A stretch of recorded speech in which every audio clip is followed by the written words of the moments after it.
أعوذ بالله من الشيطان الرجيم. بسم الله الرحمن الرحيم. والذين كفروا أعمالهم كسراب بقيعة يحسبه الظمآن ماء حتى إذا جاءه لم يجده شيئا ووجد الله عنده فوفاه حسابه والله سريع الحساب. أو كظلمات في بحر لجي يغشاه موج من فوقه سحاب ظلمات بعضها فوق بعض إذا أخرج يده لم يكد يراها ومن لم يجعل الله له نورا فما له من نور. ألم تر أن الله يسبح له من في السماوات والأرض والطير صافات كل قد علم صلاته وتسبيحه والله عليم بما يفعلون. ولله ملك السماوات والأرض وإلى الله المصير. صدق الله العظيم.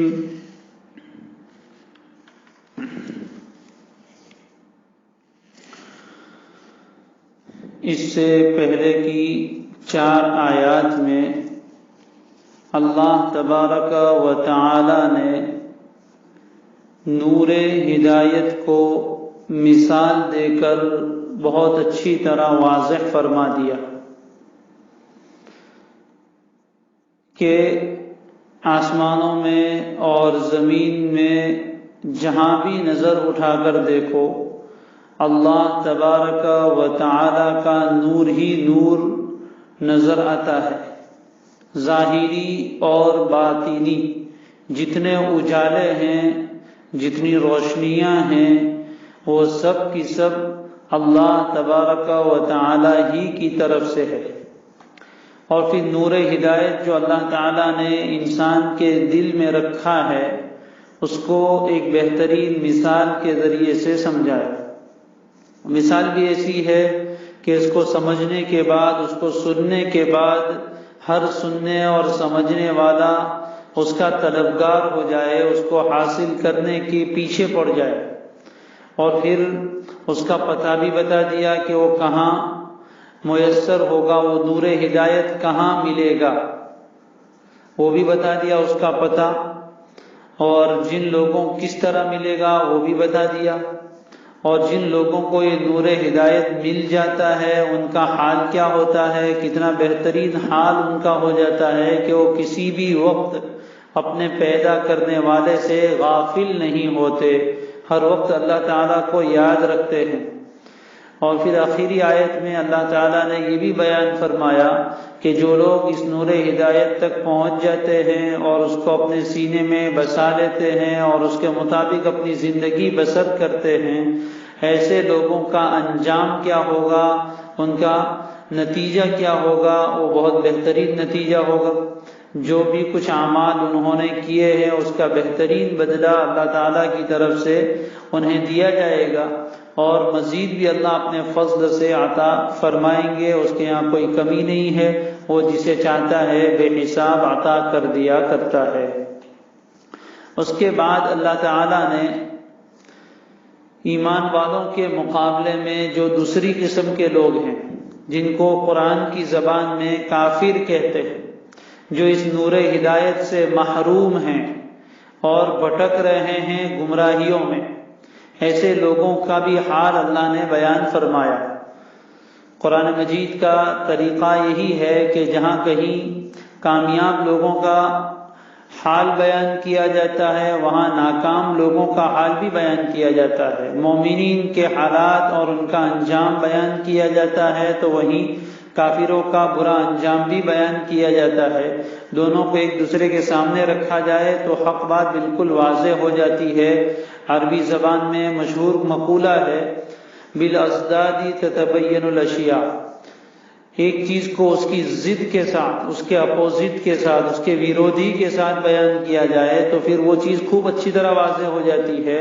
رات کو بھی دیکھ لو تو دن اچھی طرح سمجھ میں آتا ہے، کالے اور گورے کو سامنے رکھو تو دونوں کا فرق خوب اچھی طرح کھل کر سامنے آ جاتا ہے۔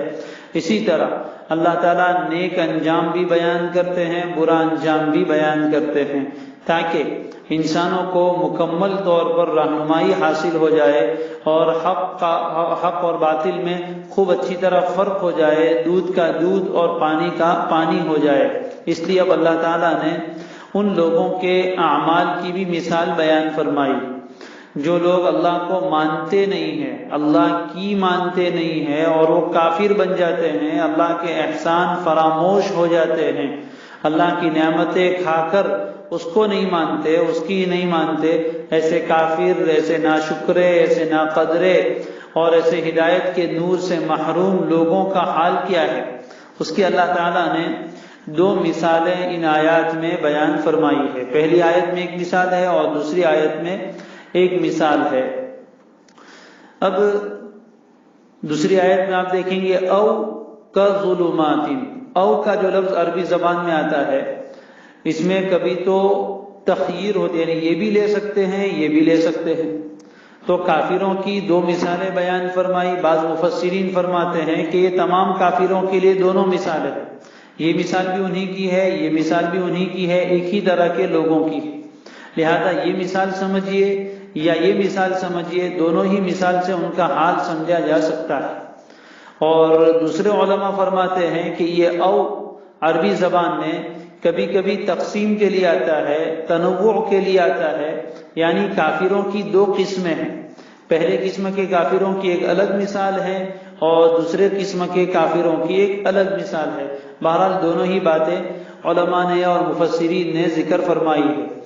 تو بات واضح ہے کہ تمام کافروں کی مثالیں سمجھے تب دونوں مثالیں تمام کافروں کے اوپر بھی فٹ بیٹھ جاتی ہے، اور اگر کافروں کی دو قسمیں کر دی جائے، ایک کافر اس طرح کے ہیں ایک کافر اس طرح کے ہیں، تو دونوں کے لیے الگ الگ مثال بھی ہو سکتی ہے۔ اب دو قسمیں کافروں کی کون سی ہے، تو اس سلسلے میں بھی پھر مفسرین کے درمیان اختلاف ہے کہ کافروں کی دو قسمیں کون سی۔ تو بعض حضرات تو فرماتے ہیں کہ کچھ کافر تو ایسے ہیں جو مرنے کے بعد کی زندگی پر یقین رکھتے ہیں کہ مرنے کے بعد بھی کوئی زندگی آنے والی ہے، اتنا تو مانتے ہیں۔ چنانچہ غیر مسلموں کے یہاں بھی سورگ اور نرک کا تصور ملتا ہے کہ مرنے کے بعد اچھا کام کرنے والے، پونیہ کرنے والے لوگوں کو سورگ ملے گی یعنی جنت جس کو ہم کہتے ہیں، اور برے کام کرنے والوں کو نرک یعنی جہنم میں جانا پڑے گا۔ تو اس قدر تھوڑا سا تصور ان کے یہاں اس کا ہے، اور اسی کی بنیاد پر وہ بھی اپنے زعم میں، اپنے گمان کے اعتبار سے کچھ نیک کام کرتے رہتے ہیں۔ تو کافروں کی ایک قسم تو یہ ہے کہ جو جزا اور سزا کو مانتی ہے کہ ہوگا، مرنے کے بعد حساب کتاب ہونے والا ہے، اور کافروں کی ایک دوسری قسم ایسی ہے جو سرے سے آخرت کو مانتے ہی نہیں، مرنے کے بعد کی زندگی کو مانتے ہی نہیں، اور ایسے ہی بس ظاہر ہے کہ جب وہ مرنے کے بعد کی زندگی کو نہیں مانتے تو اس کے لیے کوئی تیاری بھی نہیں کرتے ہیں۔ یہ دو قسمیں بعض علماء نے بیان فرمائی۔ اور علامہ ابن کثیر رحمہ اللہ جو بہت بڑے مفسر ہیں، وہ فرماتے ہیں کہ یہاں کافروں کی دو قسمیں ہیں۔ ایک کافر تو وہ ہیں جو اپنے آپ کو حق پر سمجھتے ہیں، حالانکہ وہ ہے باطل پر، لیکن اپنے آپ کو حق پر سمجھتے ہیں اور دوسروں کو بھی اس کی دعوت دیتے ہیں اور بڑھ چڑھ کر اپنے مذہب میں آگے بڑھتے ہیں۔ تو ان کا جہل مرکب ہے، ڈبل جہالت ہے۔ ایک تو کسی کام کو غلط کرنا، غلط کو صحیح سمجھنا، یہ ڈبل جہالت میں غلط کرتے ہیں اور پھر غلط کو صحیح سمجھتے ہیں، غلط راستہ اختیار کیے ہوئے ہیں اور پھر اس غلط راستے کو ہی سمجھ رہے ہیں کہ صحیح ہے، تو ان کی ڈبل جہالت ہے۔ اور جب اس کو صحیح سمجھ رہے ہیں تو خود بھی اسی پر بہت بڑھ چڑھ کے تیزی سے جا رہے ہیں اور دوسرے لوگوں کو بھی کھینچ کے اس کے ساتھ لے جا رہے ہیں۔ اور کچھ دوسرے ایسے ہیں کہ جن کو کچھ زیادہ سمجھ بوجھ نہیں ہے، وہ دوسروں کے پیچھے اندھی تقلید کر رہے ہیں اور اندر شدھا میں وہ آگے بڑھتے جا رہے ہیں، وہ لوگ کر رہے تو ہم بھی ان کے پیچھے جا رہے ہیں۔ خود ان کو کوئی بصیرت نہیں ہے، کوئی سمجھ نہیں ہے، اپنے دین کو کوئی زیادہ حق نہیں سمجھتے ہیں، کچھ نہیں، لیکن بس سب چل رہے ہیں، باپ دادا کے زمانے سے چلا آ رہا ہے تو چلتے جا رہا ہے۔ یہ دو طرح کے کافر ہیں۔ پہلے وہ ہے جن کا جہل مرکب ہے، یعنی جو ڈبل جہالت والے ہیں، غلط راستے پر چل رہے ہیں اور پھر اس کو خود صحیح سمجھتے ہیں، جب صحیح سمجھتے ہیں تو خود بڑھ چڑھ کے اس میں حصہ بھی لیتے ہیں اور دوسروں کو بھی اس کی طرف کھینچ کر لے جا رہے ہیں۔ اور دوسرے کچھ کافر ایسے ہیں کہ جو غلطی پر ہے اور ان کا جہل بسیط ہے، یعنی مرکب نہیں، ڈبل جہالت نہیں ہے، بس اتنا ہے کہ ہم غلط راستے پر ہیں لیکن چلتے جا رہے ہیں۔ تو یہ دو طرح کے کافر ہوئے، ان کی دو مثالیں اللہ تعالیٰ نے بیان فرمائی۔ مثال ہے ان کے اعمال کی، والذین کفروا اعمالهم کسراب بقیعۃ یحسبہ الظمآن ماء۔ کچھ الفاظ اس میں آئے والذین کفروا، تو سب سمجھتے ہیں کہ کافر لوگ مراد، جو اللہ کو نہیں مانتے، اللہ پر ایمان نہیں لاتے۔ کفر کے اصل معنی چھپانے کے، کفر کے اصل معنی چھپانے کے، کافر کو کافر اس لیے کہتے ہیں کہ اللہ کی نعمتوں کو چھپا دیتا ہے۔ اسی لیے قرآن مجید میں ایک جگہ کسان لوگوں کو بھی کفار کہا ہے، اس لیے کہ وہ بھی دانے کو اور بیج کو زمین میں چھپا دیتے ہیں۔ تو کفر کے اصل معنی چھپانے کے ہیں، کافر کو کافر اس لیے کہتے ہیں کہ وہ بھی اللہ کی نعمتوں کو چھپا دیتا ہے، توحید کو چھپا دیتا ہے اور اس کا انکار کرتا ہے۔ اعمال، اعمال بھی جانتے ہیں، ہم کے معنی ان کے اعمال، کاف عربی زبان میں تشبیہ کے لیے آتا ہے، مثل کے معنی میں۔ سراب، یہ سین سے ہے، اردو زبان کی شراب نہیں ہے، سراب ہے۔ سراب کہتے ہیں چمکتے ہوئے ریت کو، سراب کے معنی ہے چمکتا ہوا ریت۔ عام طور پر گرمی کے موسم میں دوپہر کے وقت کبھی ہم راستے پر نکلے، گرمی بہت سخت ہو تو دور دور راستے کے اوپر چمکتا ہوا ریت نظر آتا ہے، جو دور سے یوں لگتا ہے کہ پانی۔ اس کو گجراتی ہندی والے مرگ جڑ کہتے ہیں اور عربی زبان میں اس کو سراب کہتے ہیں، اردو والے اس کو چمکتا ہوا ریت کہتے ہیں۔ خاص کر کے ریگستان میں یہ زیادہ دیکھنے کو ملتا ہے کہ آدمی پیاسا بھی ہو، اور ویسے بھی ہر انسان کو سخت دوپہر کے وقت میں اس طرح کی چیز نظر آتی ہے، اس کا سائنٹیفیکل ریزن بھی ہے، بہرحال اس میں مجھے نہیں جانا ہے۔ تو جب دور انسان دیکھتا ہے تو زمین کی سطح کے اوپر اس کو یوں لگتا ہے جیسے کہ پانی بہہ رہا ہے، اس کو بولتے ہیں سراب، چمکتا ہوا ریت۔ باب معنی فی ہے، قیعۃ، قیعۃ کے معنی ہے چٹیل میدان، کھلا میدان، اور یحسب کے معنی سمجھنا، گمان کرنا۔ الظمآن، ظمآن کے معنی انتہائی پیاسا آدمی، ماں کے معنی پانی ہے۔ باقی الفاظ تو انشاءاللہ واضح ہے۔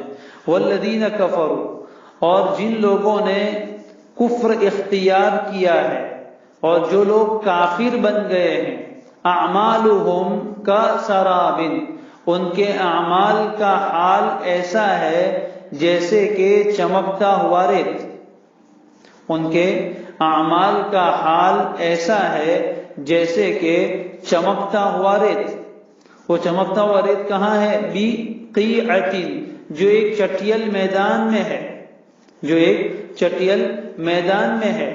یحسبہ الظمآن ماء، ایک پیاسا آدمی اس کو پانی سمجھتا ہے، سمجھتے تو سبھی اس کو پانی ہے، لیکن قرآن مجید نے الظمآن اور پیاسے آدمی کی مثال دی، اس لیے کہ جس آدمی کو پیاس نہیں لگی ہے وہ اس چمکتے ہوئے ریت کو دیکھ کر اس کی طرف دوڑے گا نہیں پانی پینے کے لیے، اس لیے کہ اس کو پیاس نہیں لگی۔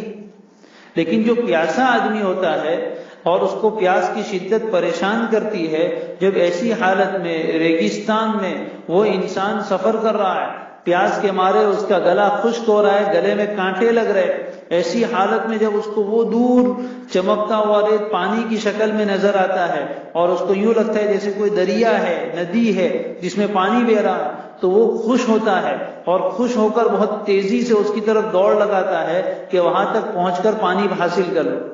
تو ایک پیاسا آدمی خاص طور پر اس لیے کہا کہ وہ اس کی طرف دوڑتا ہے، بہت تیزی سے دوڑتا ہے، بہت امید لگا کر وہاں جاتا ہے کہ پانی ملے گا۔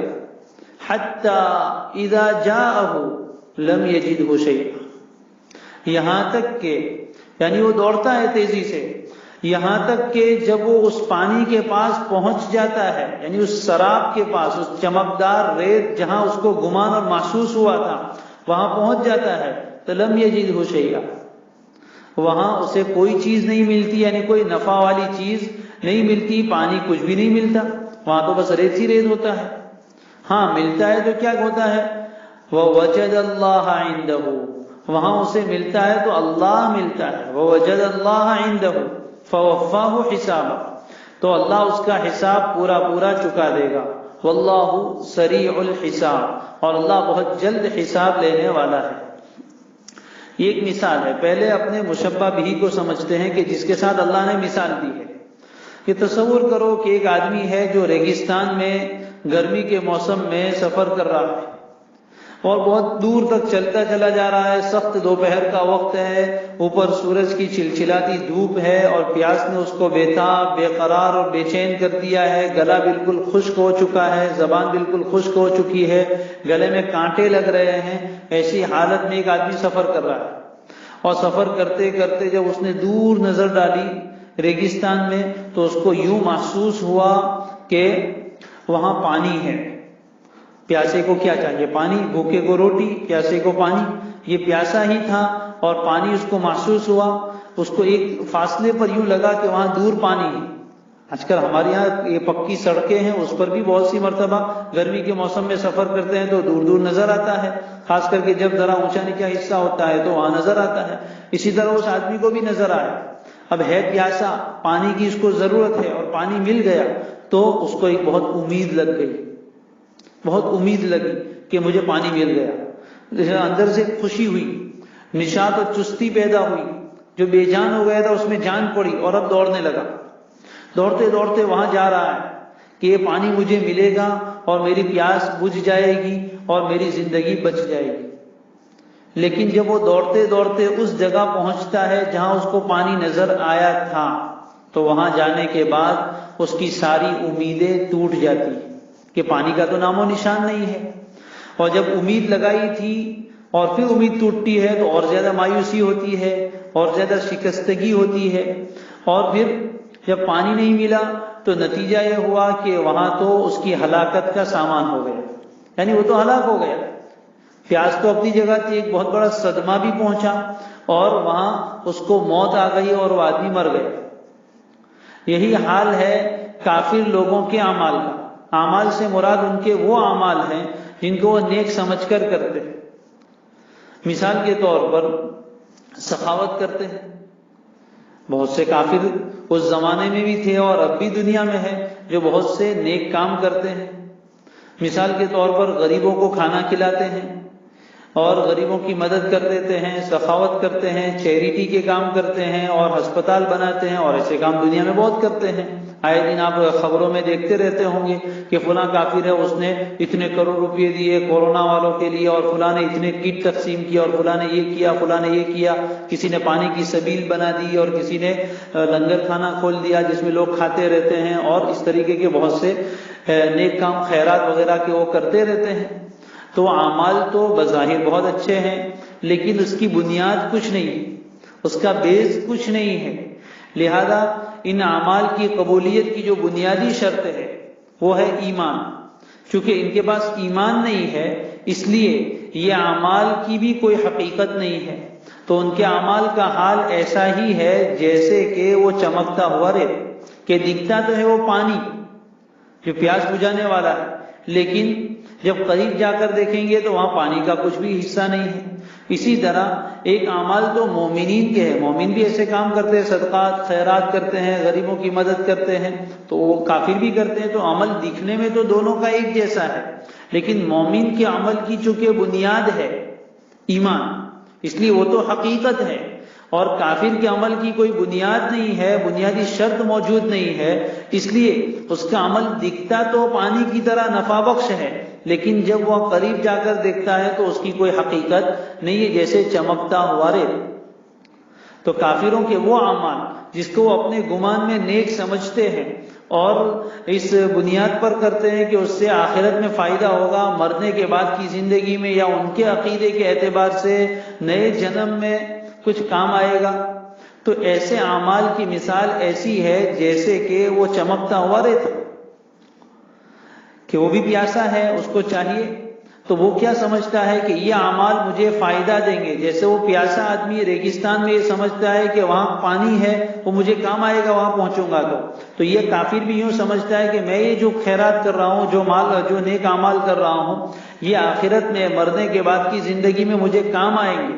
جس طرح وہ پیاسا چمکدار ریت کو اپنے لیے مفید سمجھتا ہے، اسی طرح کافر بھی اپنے اعمال کو اپنے لیے نفع بخش سمجھتا ہے کہ میں مر کے جاؤں گا تو مجھے یہ کام آئیں گے، لیکن ہوتا کیا ہے، جس طرح وہ پیاسا جب وہاں پہنچتا ہے تو کچھ بھی نہیں ہوتا، اسی طرح یہ کافر آدمی جب آخرت میں آئے گا تو اس کے اعمال کچھ بھی نہیں ہوں گے، ہباء منصورا، اللہ تعالیٰ بکھرے ہوئے ریت کی طرح اس کو اڑا دیں گے، اس کے اعمال کی کوئی حقیقت نہیں، کوئی وجود نہیں، وہ جس پر تکیہ لگا کے بیٹھا تھا، جس پر امید لگا کر بیٹھا تھا، وہ اعمال اس کو وہاں نظر ہی نہیں آئیں گے۔ ہاں ملے گا تو کون ملے گا وہاں؟ اللہ ملے گا، اللہ ملے گا، تو اللہ کون ہے؟ جس کا تو اس نے انکار کیا تھا، اللہ کا تو اس نے انکار کیا تھا، اللہ کو تو مانتا نہیں تھا، اس کے ساتھ تو کفر کیا تھا۔ نتیجہ کیا ہوگا کہ اللہ تبارک و تعالی اس کو وہاں ملیں گے، اور یعنی اللہ کا حکم وہاں ملے گا۔ نتیجہ یہ ہوگا جس طرح وہاں موت آ گئی تھی، اسی طرح یہاں بھی اس کے لیے ہلاکت کا سامان مہیا ہوگا۔ فَوَفَّاهُ حِسَابَهُ، دنیا کا جو اس کے کیے دھرے کا حساب اللہ پورا پورا چکا دے گا، یعنی اس نے جو بدعملیاں کی تھی، اللہ تبارک و تعالیٰ کے ساتھ کفر کا اور شرک کا معاملہ کیا تھا، اللہ کی نافرمانیاں کی تھی، ان برائیوں کی پوری پوری سزا اللہ تعالیٰ اس کو دے دیں گے۔ جس طرح پیاسا چمکدار ریت کے پاس پہنچ کر موت مر جاتا ہے، اسی طرح یہ کافر آخرت میں پہنچ کر ہمیشہ ہمیشہ کی جہنم میں چلا جائے گا۔ جن اعمال پر اس نے بھروسہ کیا تھا اس کا کچھ بھی حصہ اس کو نہیں ملا۔ واللہ سریع الحساب، اور اللہ تعالیٰ بہت جلدی حساب لینے والا ہے، اس کو کوئی دیر نہیں لگتی۔ کسی بزرگ سے ایک آدمی نے پوچھا کہ قیامت کے دن اولین و آخرین بے شمار انسان کروڑوں ابجوں کی تعداد میں موجود ہوں گے، ان کے حساب کتاب میں تو کتنی دیر لگے گی؟ انہوں نے کہا کہ اتنی دیر لگے گی جتنی ایک آدمی کے حساب میں دیر لگتی ہے۔ کہا وہ کیسے؟ تو انہوں نے بہت اچھی مثال سے بات سمجھائی کہ جس طرح اللہ تبارک و تعالیٰ پوری دنیا کے انسانوں کو رزق دیتا ہے، تو کیا رزق دینے میں دیر لگتی ہے کہ باری باری سب کا نمبر آئے گا کہ آج ایک گاؤں والوں کو ملا، کل دوسرے گاؤں والوں کو ملے گا، پرسوں تیسرے گاؤں والوں کو ملے گا؟ ایسا نہیں ہے، سب کو ایک ساتھ رزق مل جاتا ہے۔ اسی طرح سب کا حساب بھی اللہ تعالیٰ ایک ساتھ لے لیں گے، کچھ دیر لگنے والی نہیں ہے، بہت جلدی حساب چکا دیں گے، بہت جلدی حساب چکا دیا جائے گا۔ تو اس مثال کے ذریعے سے اللہ تعالیٰ نے یہ بات سمجھائی کہ کافروں کے اعمال کی کوئی بنیاد نہیں ہے، بالکل بے بنیاد ہے، کچھ نہیں ملے گا۔ چنانچہ قرآن مجید میں ایک جگہ اللہ تعالیٰ نے سورہ کہف میں اس مضمون کو بہت اچھے انداز میں بیان فرمایا، قل هل انبئکم بالاخسرین اعمالا الذین ضل سعیهم فی الحیاة الدنیا وهم یحسبون انهم یحسنون صنعا۔ کیا ہم آپ کو بتا دیں کہ دنیا میں اپنے اعمال کے اعتبار سے سب سے زیادہ خسارہ اٹھانے والے، سب سے زیادہ نقصان اٹھانے والے، سب سے زیادہ لاس میں جانے والے لوگ کون ہیں؟ وہ لوگ ہیں ضل سعیهم فی الحیاۃ الدنیا، کہ دنیاوی زندگی میں انہوں نے جو کچھ کوششیں کی، جو کچھ دوڑ دھوپ کی، یہ سب بیکار ہو گئی۔ ضل غائب ہو گئی، گم ہو گئی، بیکار ہو گئی ان کی کوششیں۔ دنیا میں بہت سے غیر مسلم ہیں جو کتنی کوششیں کرتے ہیں، عاملۃ ناصبہ، تھکے ہارے کام کرتے ہیں اور بہت سے سنیاسی بن جاتے ہیں اور دن بھر تپسیا کرتے ہیں اور پتہ نہیں کیا کیا کرتے ہیں، اتنی مشقت اور مجاہدے اٹھاتے ہیں، لیکن ان کی یہ ساری کوششیں ضل، بیکار ہو گئی، ضائع ہو گئی. ضل سعیہم فی الحیات الدنیا، لیکن وہم یحسبون انہم یحسنون صنعا، لیکن وہ تو یہ سمجھ رہے تھے کہ ہم بہت اچھے کام کر رہے ہیں، وہ تو یہ سمجھ رہے تھے کہ ہم بہت اچھے کام کر رہے ہیں. اولئک الذین کفروا بآیات ربہم ولقائہ، یہ تو وہ لوگ ہیں جنہوں نے اللہ تعالیٰ کی آیتوں کا انکار کر دیا تھا، اللہ کی اس طرح کے واضح احکامات قرآن میں آئے اس کو جھٹلا دیا، انکار کیا. ولقائہ، اور اللہ سے ملاقات کے بھی منکر تھے. اولئک الذین کفروا بآیات ربہم ولقائہ فحبطت اعمالہم، ان کے سارے اعمال بیکار ہو گئے، اس کا کوئی وزن ہی. ولا نقیم لہم یوم القیامۃ وزنا، قیامت کے دن ہم ان کے اعمال کا کوئی وزن ہی نہیں ٹھہرائیں گے، بالکل ہلکے پھلکے ہوا میں اڑ جانے والے اعمال ہوں گے، اس کی کوئی حقیقت نہیں ہے. ان کا بدلہ تو جہنم، ذالک جزاؤہم جہنم، ان کا بدلہ اور ان کی سزا جہنم میں ہوگی. تو بہرحال دنیا میں آپ دیکھ لیجئے بہت سے کافر ہیں جو خیرات کرتے رہتے ہیں اور پنیہ کے کام اپنے گمان کے اعتبار سے کرتے ہیں، لیکن اس کی کوئی بنیاد نہیں ہے، اور اسی پر وہ تکیہ کیے ہوئے کہ ہم تو کوئی کبوتر کو دانے ڈال رہا ہے، کوئی جانوروں کی سیوا کر رہا ہے، کوئی انسانوں کی سیوا کر رہا ہے. بہت سے سیوا ٹرسٹ بنے ہیں، میڈیکل ٹرسٹ بنے ہوئے ہیں، ہسپتال کھولے ہوئے ہیں، اور اسی طریقے سے ایجوکیشن ٹرسٹ کھولے ہوئے ہیں، اور بہت سے انسانیت کی مدد کے کام کر رہے ہیں. اس پر دنیا میں جو کچھ ملنا ہے مل جائے گا، آخرت میں آئیں گے تو ان کے اعمال کے اوپر بدلے کی جو انہوں نے امید رکھی ہے اس کا حال ایسا ہے جیسے ایک چمکدار ریت. کتنی پیاری مثال سے اللہ نے بات سمجھائی. کوئی آدمی چمکدار ریت کو ہی پانی سمجھ لے تو اس کی ہلاکت میں کیا شبہ ہے. اسی طرح جو انسان ایسے بے سر و پا اور بے بنیاد اعمال پر یہ امید رکھے کہ اس سے مجھے بہت فائدہ ہوگا، ایسا نہیں ہوا کرتا.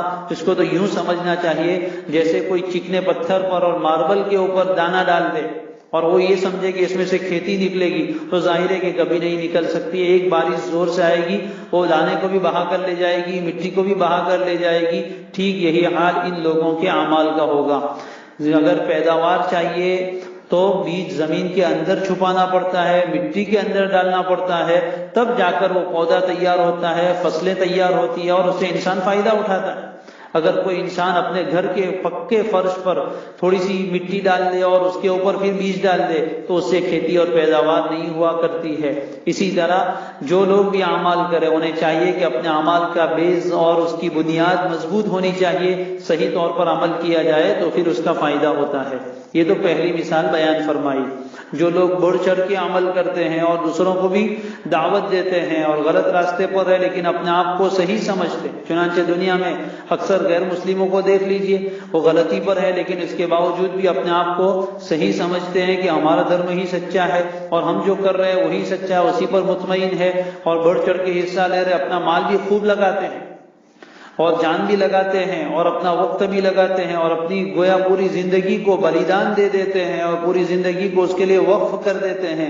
ایسے لوگ اچھے اعمال کی، اپنی ان اعمال کے اوپر اچھے اجر کی اور ثواب کی اور بدلے کی امید رکھتے ہیں، لیکن یہ امید ایسی ہے جیسے کہ ایک پیاسا آدمی چمکدار ریت کو دیکھ کر پانی کی امید لگائے. کتنی خسارے کی بات ہے. اللہ ایسے خسارے سے ہماری حفاظت فرمائے.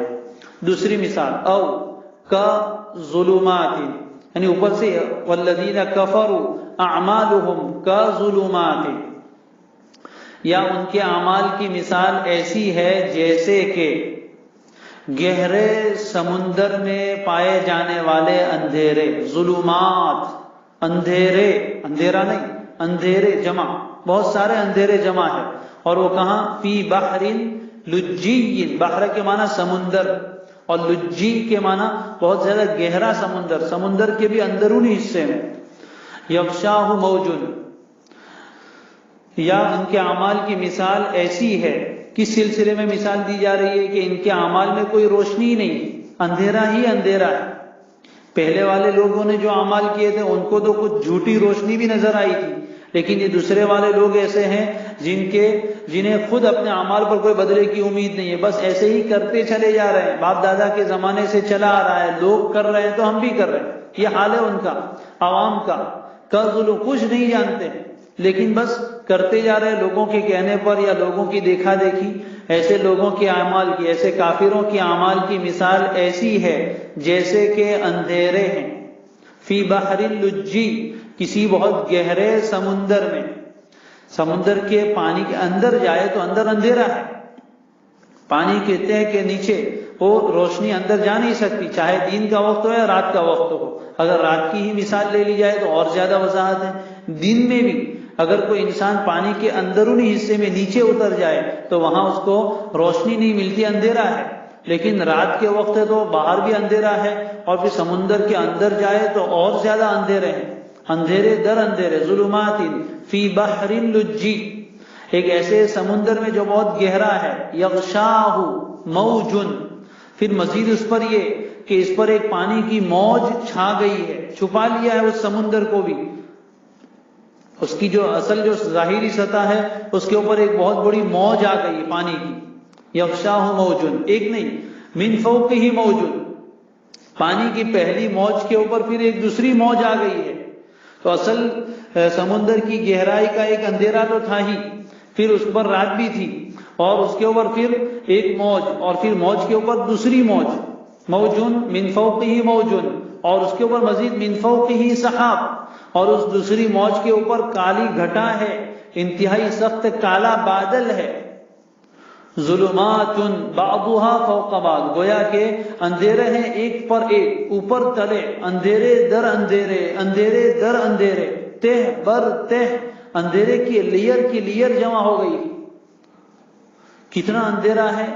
اذا اخرج یدہ لم یکد یراها، یہ سمندر کی گہرائی میں پڑا ہوا انسان اگر اپنا ہاتھ جو اس کے بالکل قریب ہے اور اس کو جتنا چاہے قریب کر سکتا ہے، جب وہ اپنا ہاتھ نکالے لم یکد یراها، تو قریب ہے، احتمال ہی نہیں ہے کہ اس کو اس کا ہاتھ بھی دکھے.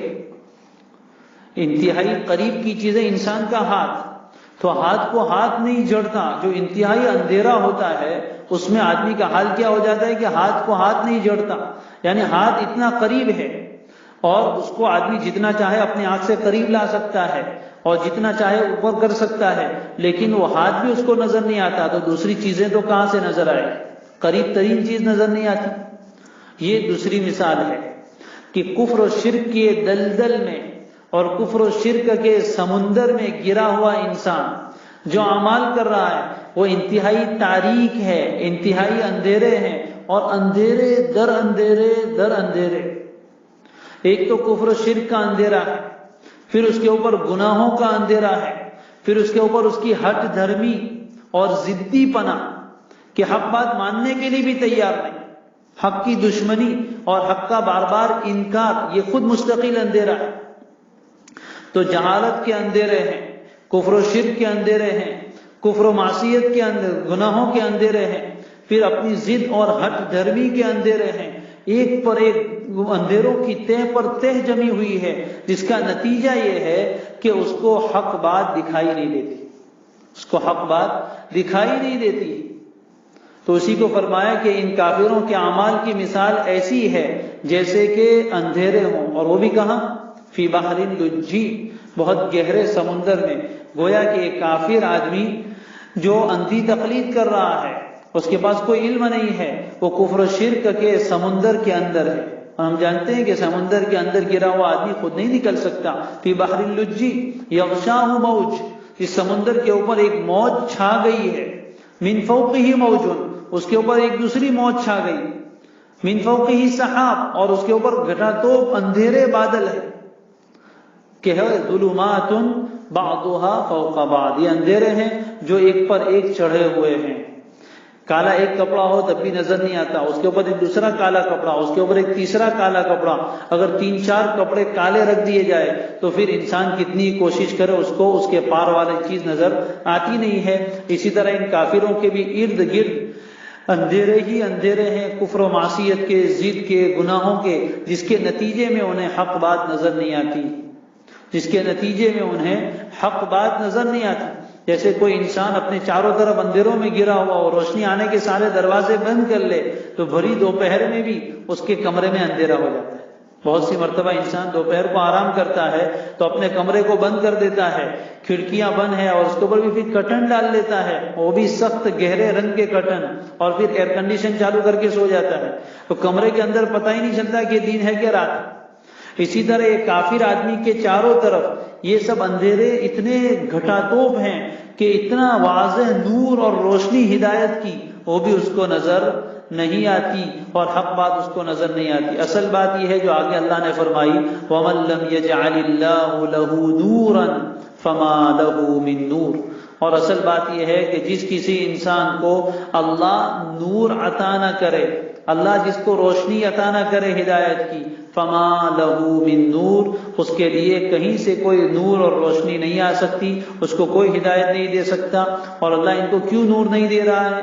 اس لیے کہ یہ نور کے طالب نہیں ہے، نور کے طلبگار نہیں ہے، نور کی ان کو چاہت ہی نہیں ہے، نہ کوشش کر رہے ہیں نہ نور کی طلب کر رہے ہیں، اس لیے اللہ نے نور نہیں دیا۔ اور شروع میں کہا تھا اللہ نور السماوات والارض، آسمانوں میں اور زمین میں جس کسی کو نور ہدایت ملتا ہے وہ اللہ ہی کی طرف سے ملتا ہے، جس کسی کو اللہ نور اور روشنی نہ دے اس کو کوئی روشنی نہیں دے سکتا، جس کو اللہ ہدایت نہ دے اس کو کوئی ہدایت نہیں دے سکتا۔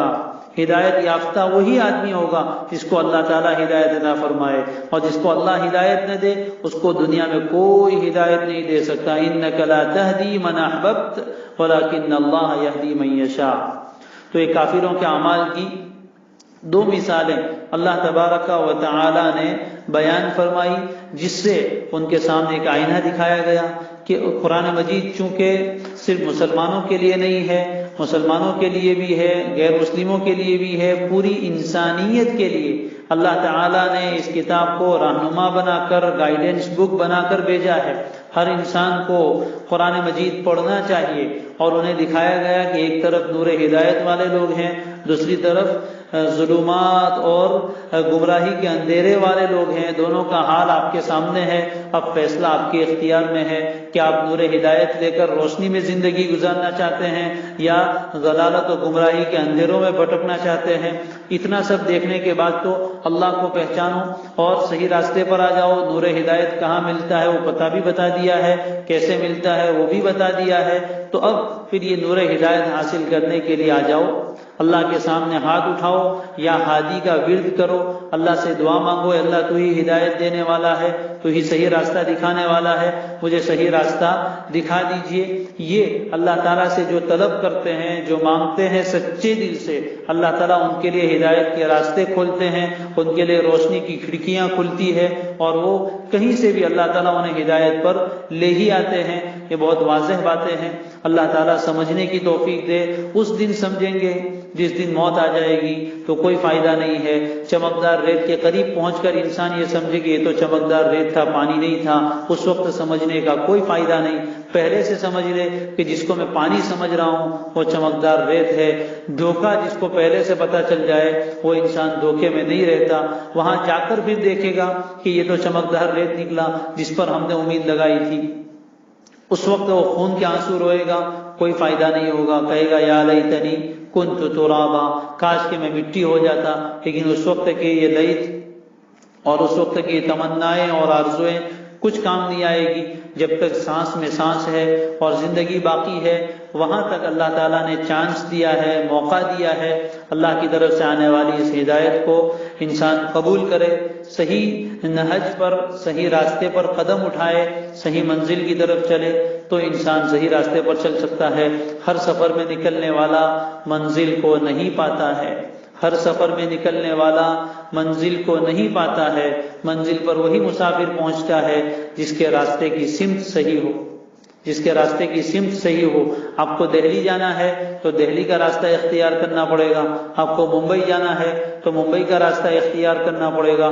آپ دہلی کے راستے پر گاڑی ڈالو اور یہ سمجھو کہ ہم ممبئی پہنچ جائیں گے، ایسا نہیں ہوتا۔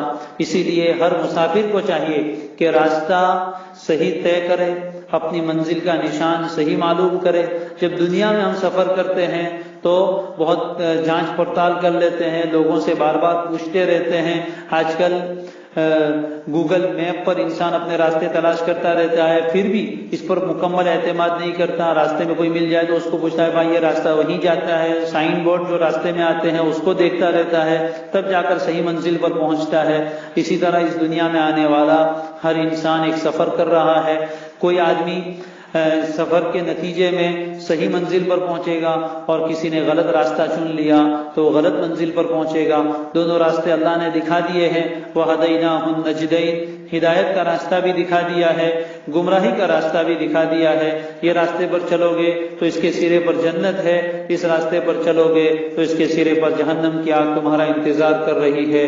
وہ انسانوں، وہ اللہ کے بندوں اور بندیوں، اللہ کے واسطے ذرا ٹھہر کر طے کر لیجئے کہ جس راستے پر میں چل رہا ہوں، جس راستے پر میں چل رہی ہوں، کیا وہ راستہ جنت تک پہنچتا ہے یا جہنم تک پہنچتا ہے. کہیں ایسا نہ ہو کہ وہاں پہنچنے کے بعد پھر پتہ چلے کہ ہم تو غلط راستے پر آ گئے اور لوٹنے کی کوئی سبیل نہ ہو، لوٹنے کا کوئی راستہ نہ ہو. پھر اس وقت افسوس کرنے کا کوئی فائدہ نہیں ہوگا. اللہ نے عقل دی ہے، اس کو استعمال کیجئے. اپنی آنکھوں کو کھولیے، دل کی آنکھوں کو کھولیے اور اللہ تعالیٰ کی قدرت کی نشانیاں اپنے اندر تلاش کیجئے، کائنات میں تلاش کیجئے. آسمانوں کو دیکھیے، زمین کو دیکھیے، سورج و چاند کو دیکھیے، سمندروں کو دیکھیے، ریگستانوں کو دیکھیے. خود اپنے جسم میں غور کیجئے. اللہ کی قدرت کی نشانیاں تمہیں ہر جگہ نظر آئے گی. اللہ تعالیٰ آگے کی آیات میں یہی نور حاصل کرنے کے لیے کچھ اپنی قدرت کی نشانیاں بتا رہے ہیں. نشانیاں تو بے شمار ہے، لیکن اللہ نے کچھ نشانیاں مثال کے طور پر، نمونے کے طور پر اس کے بعد والی آیات میں بیان فرمائی ہے کہ جہاں بھی نظر ڈالو گے تمہیں ہر جگہ یہ نور حاصل ہونے والی چیزیں نظر آئے گی. ہاں، لیکن جو انسان بصیرت کی نگاہیں کھولتا ہے، اپنے دل کی آنکھوں کو کھولتا ہے، اس کو تو یہ نور نظر آتا ہے. لیکن اگر کوئی انسان اپنے دل کی آنکھوں پر ہی پردے ڈال دیں، دل کی آنکھوں کو ہی بند کر لیں اور اس پر ہی کالے کپڑے ڈال دے تو پھر اس کے لیے سورج کی روشنی بھی ناکافی ہوتی ہے. جیسے چمگادڑ دن بھر سورج کی روشنی میں اس کو نظر نہیں آتا، اس لیے کہ وہ اپنی آنکھیں بند رکھتا ہے. اگر اس کو سورج کی روشنی میں نظر نہ آئے تو سورج کا کوئی قصور نہیں ہے، اس کا قصور ہے کہ اس نے اپنی نگاہیں بند رکھی ہیں یا اس کی آنکھوں میں ضعف و کمزوری ہے، اس لیے اس کو نظر نہیں آ رہا ہے. اگر کسی انسان کو اس بڑی دنیا میں اللہ کا نور نظر نہ آئے تو قصور اللہ کا نہیں ہے، قصور اس بندے کا ہے کہ اس نے اپنی دل کی آنکھوں سے دیکھنے کی صلاحیت چھین لی ہے. ابھی بھی واپس مل سکتی ہے جب وہ اللہ سے دعا کرے. اللہ تبارک و تعالیٰ پوری انسانیت کو ہدایت کے راستے پر چلائے. اللہ تعالیٰ سب کو صحیح راستہ دکھائے، ورنہ یہ ہوگا کہ کل قیامت کے دن جب کھلے گا اور حق اور باطل میں فیصلہ ہوگا، اس وقت سوائے افسوس کے کچھ نہ ہوگا. اللہ ہم سب کو ہدایت پر استقامت عطا فرمائے. جو ہدایت سے محروم ہیں اللہ انہیں ہدایت عطا فرمائے. سبحان اللہ و بحمدہ، سبحانک اللہم و بحمدک، نشہد ان لا الہ الا انت ونستغفرک ونتوب الیک.